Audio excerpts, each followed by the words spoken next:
el Canal América, de Radio La Red, ahora de Telefe, hace poquito se lo compró a Paramount. No suele dar muchas entrevistas, Vila, así que vamos a tenerlo un ratito más, lo vamos a exprimir.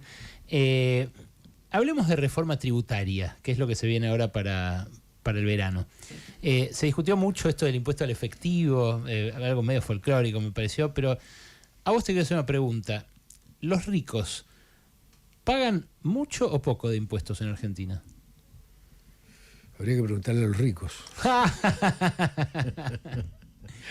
No, se paga mucho impuesto, muchísimo impuesto. ¿Sí? Sí. Pero no digo en las empresas, ¿eh? No, personal. Personal y en las empresas. Personal. Pero, ¿Milei no les acaba de bajar, por ejemplo, el impuesto a los bienes personales? Bueno, esperemos que lo baje.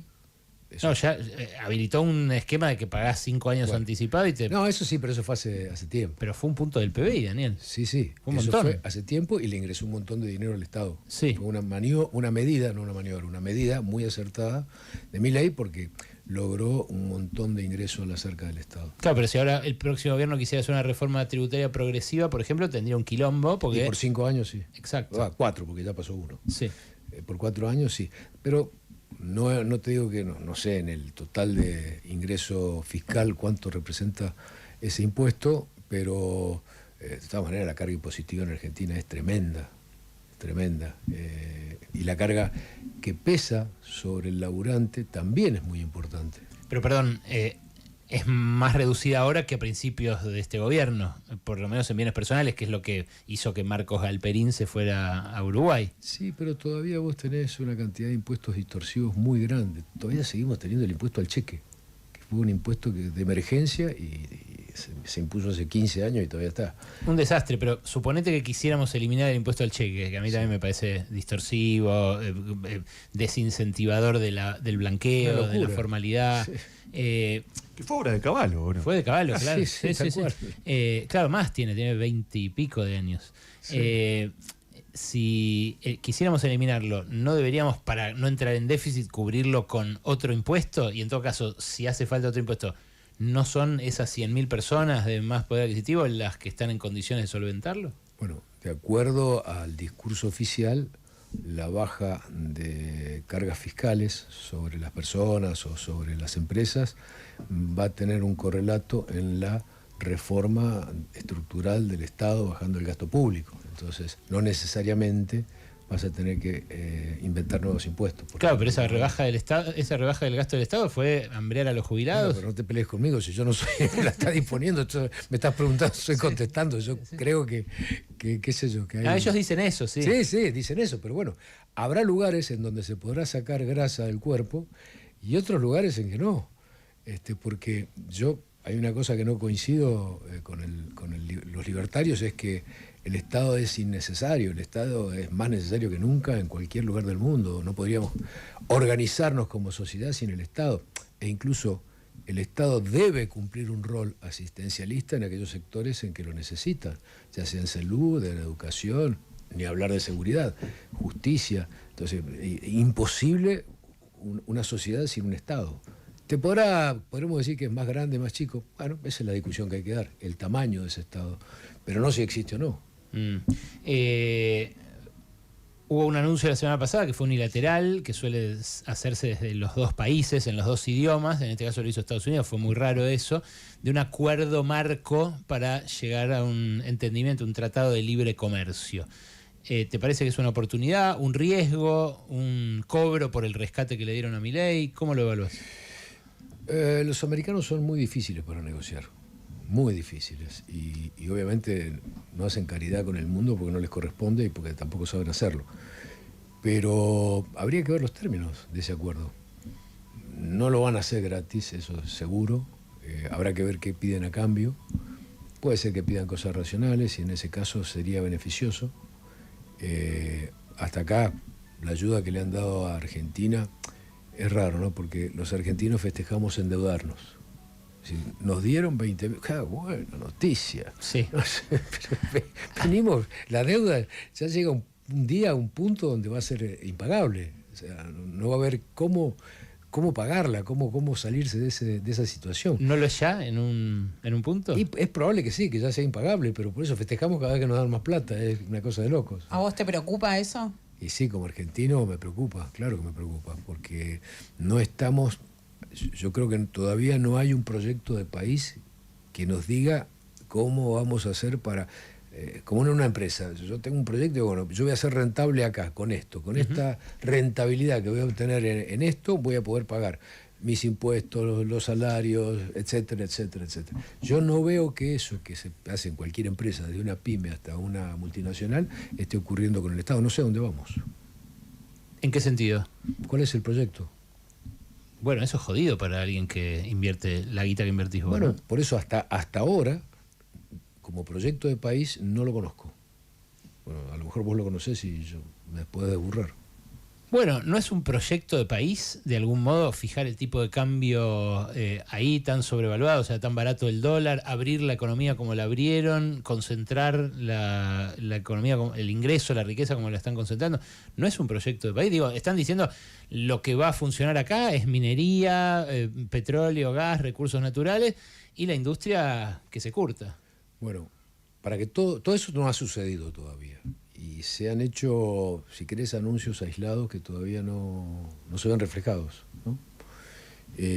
Dios quiera que venga la minería, Dios quiera que vengan inversiones, Dios quiera que...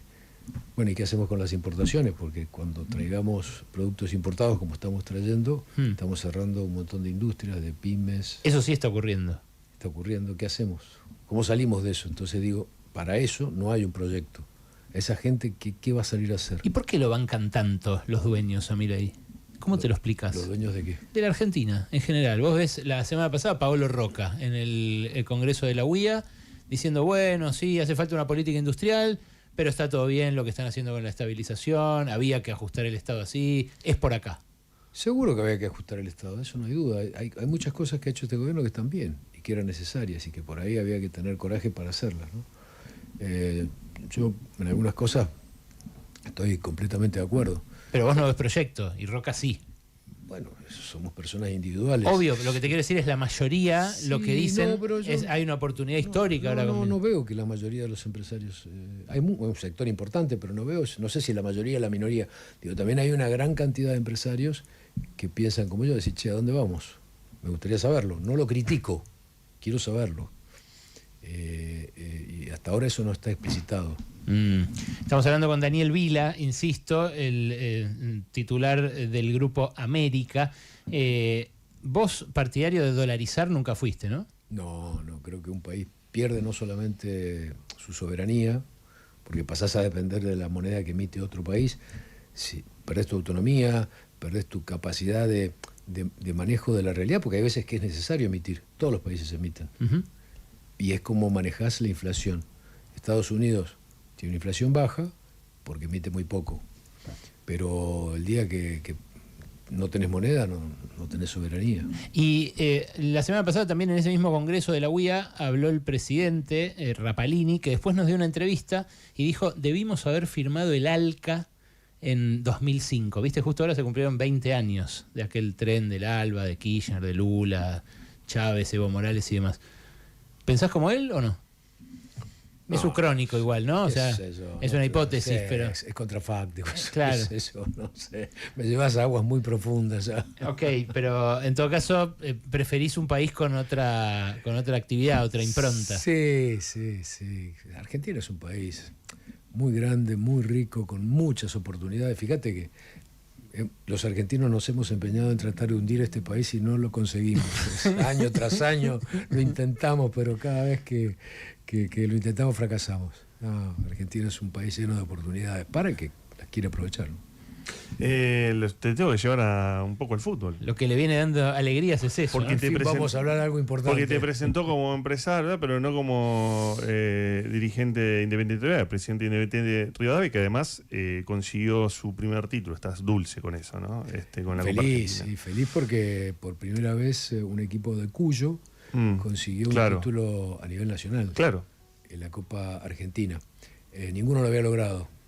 Y mirá que participaron, en el caso de Godoy Cruz participó varios años en la Liga Profesional, participó de Copa Sudamericana, Libertadores, pero... Ahora, por fuera de esa alegría de tu propio club de Independiente Rivadavia, ¿cómo ves el fútbol en general?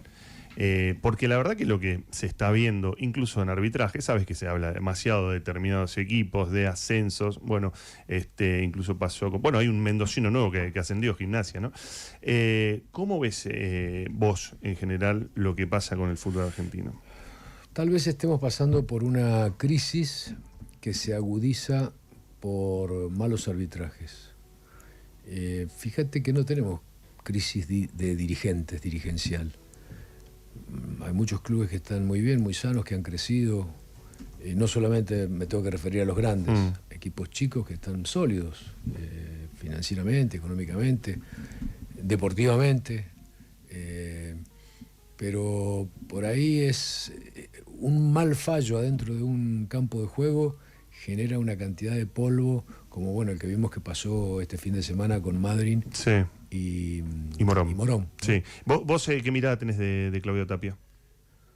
Yo creo que es un buen presidente que sabe llevar a toda la manada esta que somos los dirigentes, nos sabe llevar, que cuando se hacen modificaciones en el fútbol, como fue la modificación de los torneos, se hacen por consenso, no se hacen porque él imponga su voluntad, porque cada uno puede expresar libremente lo que le parece y lo que piensa. De hecho, algunos se manifestaron en contra, pero en definitiva se llega a una votación o a un acuerdo y las cosas salen.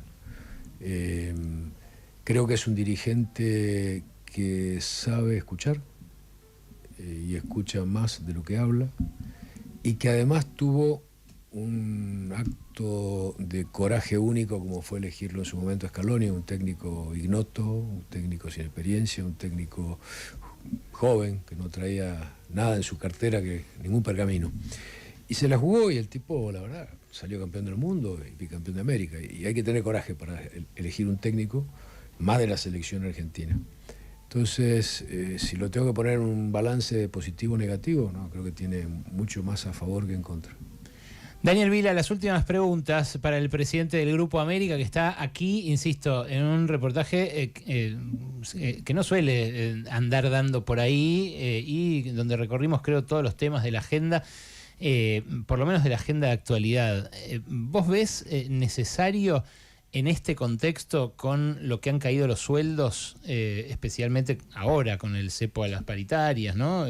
Una de las anclas de la inflación, creo yo, como economista, fue el salario, ¿no? El deterioro de los salarios tanto públicos como privados. ¿Crees que hace falta, por ejemplo, eliminar el régimen de indemnizaciones por despido en la reforma laboral que se viene? Yo creo que hay que actualizar la legislación laboral completamente, en su conjunto. Tenemos una traba para eso, que es la ultraactividad de los convenios colectivos de trabajo. Para el que no sepa, la ultraactividad es una disposición que hace que los convenios colectivos, en la medida en que no sean consensuados de común acuerdo, siga estando vigente el anterior. O sea, y es muy difícil entablar una discusión empleador y trabajador o el sindicato cuando vos tenés esa traba, o sea, que sabés que todo lo que consigas es de ahí para adelante, de ahí en más, y hay cosas que tienen que ser en menos, lamentable, pero no por menos salario, no, olvídate del salario, no en menos horas de trabajo, no, olvídate las horas de trabajo, tienen que ser diferentes porque cambió el mundo. O sea, en el caso de la televisión tenemos un convenio colectivo de trabajo del año 78 que prevé un rubro que es televisión color, pagamos televisión color, es un anacronismo. El convenio colectivo de trabajo, bueno, cuando se firmó no existía la robotización de las cámaras, hoy existen cámaras robóticas, entonces me parece que hace falta actualizarlo. Y vuelvo a decirte, no es por la discusión salarial por donde pasa lo más importante. Y puntualmente, sobre la pregunta de los despidos, yo creo que es el régimen del que tanto se habla de la Cámara Argentina de la Construcción, la famosa libreta de fondo de desempleo, es una buena medida, no tiene por qué ser mala, y es una indemnización para el trabajador. Lo que pasa es que es una indemnización que se va acumulando en el tiempo. Entonces al empleador no tiene que meterse en el bolsillo y sacar un montón de plata de golpe, sino que la fue acumulando en el tiempo. Claro, pero a veces es un sobrecosto que paga el 7% del sueldo todos los meses, ¿no? Sí, bueno. Por algo no lo hicieron generalizadamente las empresas. Es una modalidad de ahorro de tu indemnización para el día que se termine el trabajo. Y hay determinadas actividades en donde vos necesitas el cambio. La construcción es la más clara, porque se acaba el edificio y ¿qué haces con la gente? Sí, Por eso claro. se creó ese sistema. En mi actividad, en los medios, bueno, debería existir un sistema similar, porque las audiencias también se agotan de determinados conductores, periodistas, panelistas, y bueno, en la medida en que no se vayan con las manos vacías, sino que se lleven una indemnización, ya sea porque la pagás de una vez o por este sistema de libreta de fondo de desempleo, me parece que es modernizar el trabajo. En términos impositivos, hablábamos antes de lo que pagan los individuos de alto patrimonio, y yo te mencioné a uno que se fue para no pagar eso, que es Galperín. Pero no es el único, la verdad. Muchísimo. Hay varios más que en Uruguay se radicaron en los últimos años. ¿Cómo ves concretamente esa conducta vos, como empresario? Tiene dos aspectos. Uno es el económico y otro es el personal / familiar. Uh-huh. En el económico, hay tantos gravámenes en este país que si tenés un resquicio por donde podés encontrar la manera de pagar una cosa razonable y lo quieren hacer, que lo hagan. No me meto. Yo no lo he hecho. Y en el personal familiar me parece que el desarraigo no hay plata que te lo pague. Yo, aunque tenga que pagar más impuestos, me quedo acá. Pero irse a Uruguay y hablar de política desde allá, ¿qué te parece? Bueno, hablar es gratis, no te cobran por hablar. A veces vos cobras por hablar. Sí, nosotros laburamos de esto. Eso, bueno, pero si hablan de Uruguay, dejalo.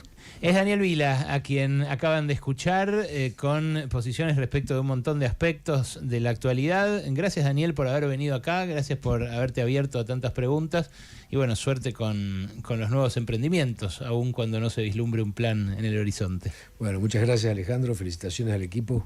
Tienen un